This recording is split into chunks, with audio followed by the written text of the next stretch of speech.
Bismillahirrahmanirrahim.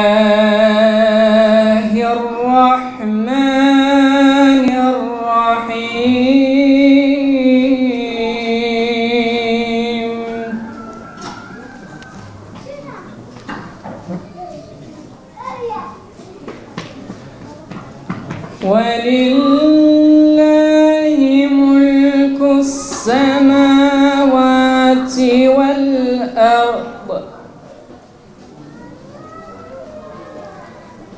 Vallahu ala kulli şeyin kadir.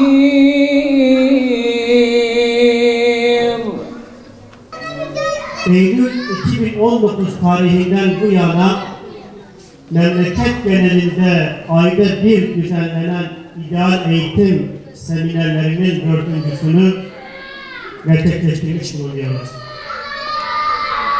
Bu seminerlerimizde evlilik, aile kurumu, çocuk eğitimi, neslin muhafazası, ahlaki yozlaşma, sosyal medya kullanımı, uyuşturucu kullanımı ve madde bağımlılığı, bilinçli bir toplum inşası ve ideal insan konuları işlenmekte olup şu ana kadar birçok yerde bu konular işlendi.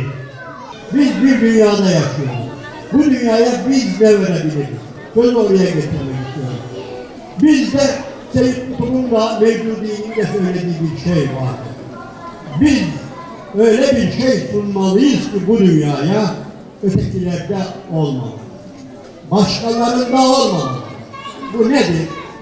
Bu ancak bizim imanımızın, Müslümanlığımızın içindeki değerlerdir. Biz bunları bulup çıkaracağız ve onlar da görecek ve gerçekten bizde bu yok daha. Bu iyi olmaz.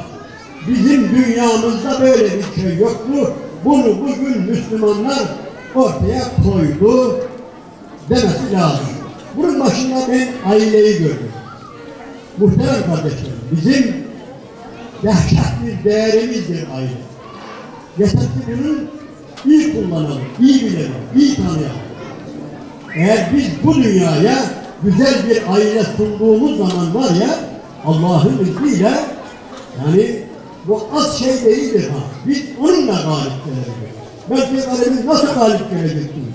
Kardeşler, Müslümanlar dünyada çeşitli acı günler yaşamışlardı. Onlardan birisi Moğollar. Moğollar geldi, İslam hilafetini yerle bir ettiler. Bağdat'ı yerle bir ettiler. Fırat'tan, Dicle'den kan aktı, mürekkep aktı. Ve hatta bazı alimler dediler ki, İbn-i Esir'de yazıyor, herhalde Muhammed ümmetinin de ömrü buraya kadarmış. Bitti, her şey bitti dediler. Ama bitmedi. Niye bitmedi biliyor musunuz? Bizi mahvedenler. Bizi mahveden o Moğollar var ya, öyle ciddi bir değerleri yoktu. Onun için Müslüman olmak zorunda kaldılar. Burada kaldıkları müddetçe bitti. Moğollar Müslüman oldu. Gidenler de Müslüman oldu. Asya tarafına, kalanlar da Müslüman oldular. Niye? Sadece silahları vardı. Bir değerleri yoktu. Bu dünyaya sunacakları bir değerler olmadığı için Müslüman olmak zorunda kaldılar. Belki kalbimize gidebilir ama ben direnişi bırakalım demiyorum. Ben Haçlı sürülerini buradan çıkarmayalım demiyorum. Ama unutmayalım ki Müslüman yapabiliriz onu. Olabilirler. Oluyorlar. Bunun zıttı da hiç olmuyor. Hiçbir Müslüman ülkede, ne Irak'ta, ne Suriye'de, ne Afganistan'da ben şöyle bir olay okumadım. Müslümanlar baktılar, ya bu Amerika, bu Avrupa, bu İngiltere, bu Fransa nasıl adamlar, nasıl zekiler, yani bunlar nasıl böyle icatları var? O halde bunlar doğru yolda, biz o halde onların dinine girelim diyen bir tek Müslüman Müslüman yoktur. Niye? Evet, gökten ölüm yağdırabilirsin. Ama bu onların doğru yolda olduğunu göstermez. Ama nice işgal sürülerinden, yani azar azar da olsa Müslüman olanları durmadan okuyoruz. Bir şey daha söyleyeyim, çok tekrarladığım bir şey. Evet, bugün dünyayı bu şekilde mahvup perişan ediyorlar. Ama kiliseleri de tıkır tıkır boşalıyor. Bu çok önemli bir olay. Ve Müslümanlar da ilginçtir. Böylesine mağlup durumda olmalarına rağmen, böylesine kanlarının akmasına, petrollerinin gitmesine rağmen İslam dünyada, şu anda, bu dünyada, bugün en hızlı yayılan din İslam'dır. İslam'ın hiçbir rakibi yoktur. Bugün dikkat edin. O eski günlerde, o fetih günlerinde değil, bugün bile bu böyledir. Bunun için muhterem kardeşler, ben diyorum ki şu aile var ya, çok ciddi bir güçtür. Aile gibi güçlü bir silah yoktur. Bunu unutmayalım. Bunu hiç asla unutmayalım. Ve ben buradan başka bir şeye de bir cümleyle temas edip geçmek istiyorum. Savunmayı da bırakalım. Ölüyoruz, bitiyoruz, aman ha geliyorlar bizim ailemizi çökertecekler. Tamam, tehlike var ama hiç korkma. Hücuma geçin. En güzel savunma hücumdur. Hücumdur. Güzel ailelerle arzı endam etmektir. Güzel, ideal ailelerle sahneye çıkmaktır. Meydana çıkmaktır. Bu çok önemlidir. Ve bundan daha güçlü bir silah yoktur. Kardeşler, Allah-u Teala cennetteki eşleri, bayanları anlatırken ezzâcun mudahharatun, pırıl pırıl eşler. Avrupa bunu bilemez. Batı bilemez bunu.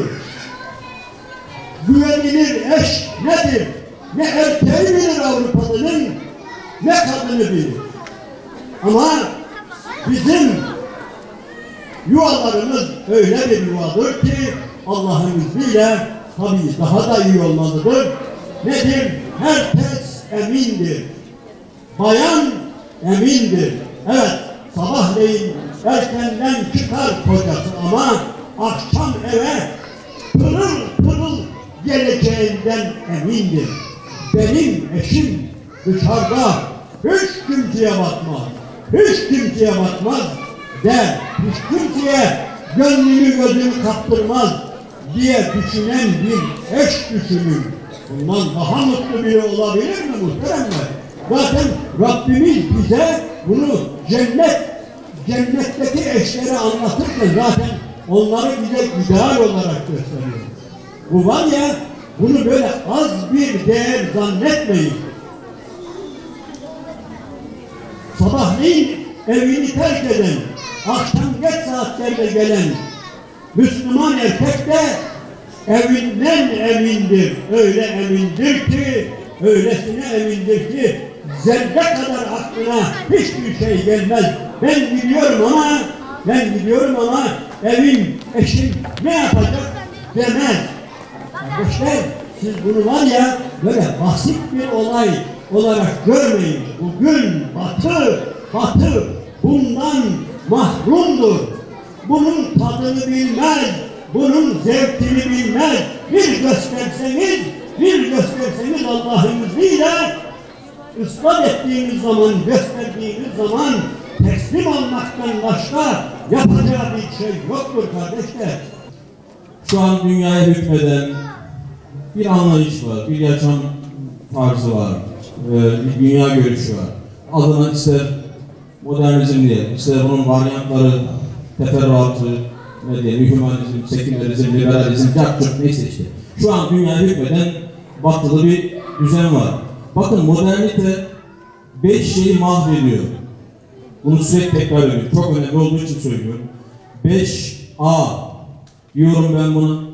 5A'yı mahvediyor. Yıkıyor, tahrip ediyor. Birincisi, birinci A, anlamları mahvediyor. Anlamı tahrip ediyor. Değersizleştiriyor. İnsana dair, varlığa dair, hakikate dair manalar siliniyor. Anlamsızlaştırıyor, kıymetsizleştiriyor. Bakın, şimdi geleceğim belki ama sırayla önce onları sayayım. İkinci A, aidiyeti mahvediyor. Aidiyet, aile aidiyeti, millet aidiyeti, ümmet, cemiyet aidiyeti, aidiyetleri tahrip ediyor. Üçüncüsü ayarları mahvediyor, ayarları bozuyor. Cinsiyetin ayarlarını bozuyor. Mesela güncel bir konu olduğu için söylüyorum. Cinsiyetin ayarlarını bozuyor. Kadının ayarlarını bozuyor. Erkeğin ayarını bozuyor. Ailenin ayarını bozuyor. Piyasanın ayarını bozuyor. Ayarları tahrip ediyor. Fıtratı tahrip ediyor. Sünnetullah'a ilişiyor. Dördüncüsü araçları amaç haline getiriyor. Araçları amaç haline getiriyor. Yani bizim ulvi amaçlarımızı, dünyaya gönderiliş amacımızı unutturuyor.